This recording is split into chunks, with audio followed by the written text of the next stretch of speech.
Mood उतार के और गंगा मैया में फेंकना चाहिए ऐसे सांसद का। तो ये कोई सांसद नहीं है, ये लोग तो पापी हैं। जो सबसे ज्यादा पापी होता है और ऐसी बातें करता है वो इस महाकुंभ पर्व लेने के लिए आ ही नहीं सकता है, क्योंकि उसके अंदर पाप है। कहीं ग्लोबल महाकुंभ की सारी तैयारियां लगभग पूरी हो चुकी हैं। कल विश्व भर से आए हुए लोग यहां इस इवेंट को देखेंगे, जिसमें शाही स्नान सुबह से शुरू होगा और विश्व में गिनीज बुक वर्ल्ड में इस आयोजन का दर्ज किया जाएगा। आप देखेंगे कि विश्व में सबसे बड़ा आयोजन जहां पे सबसे ज़्यादा भीड़ होने वाली है, वहीं कितने हाईटेक साधु हैं वो यहां पहुंचे हुए हैं।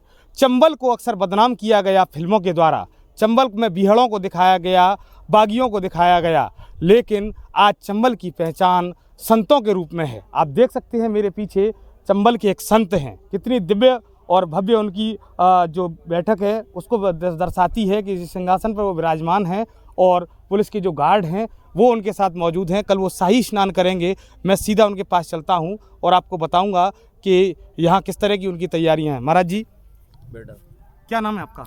मेरा नाम महामंडलेश्वर श्री हरिदास नागाजी महाराज, सिद्ध आश्रम जरेरुआ सरकार, मुरैना, मध्य प्रदेश। कहाँ से आए महाराज आप? मुरैना से।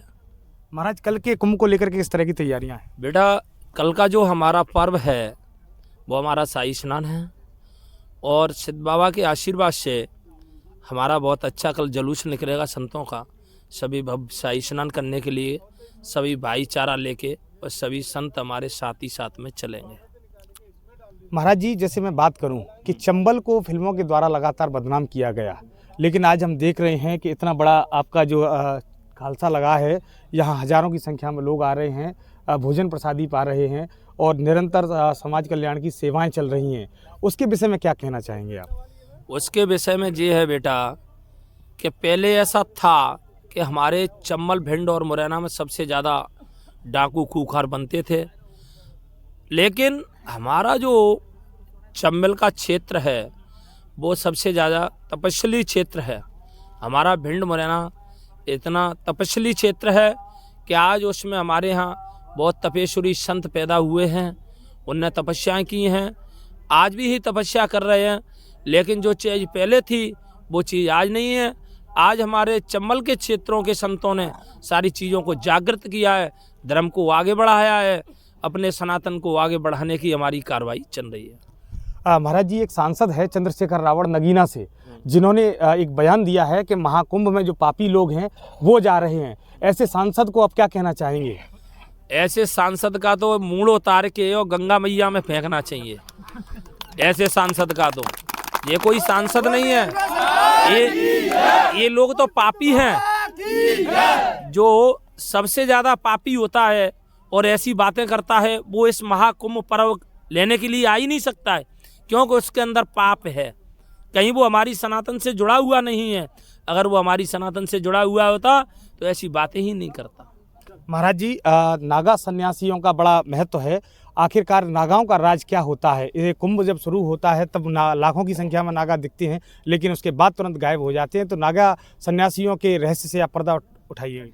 ऐसा है बेटा कि पहले हमारे जो संत थे तो हम लोग जैसे 22 साल की उम्र में नागा बने। हमारा अखाड़ा है श्री पंच निर्मोही अनि अखाड़ा निर्मोही रामानंदी। तो हम उसमें जो है नागा बने थे। नागा बनने के बाद में 2016 में महामंडलेश्वर बने।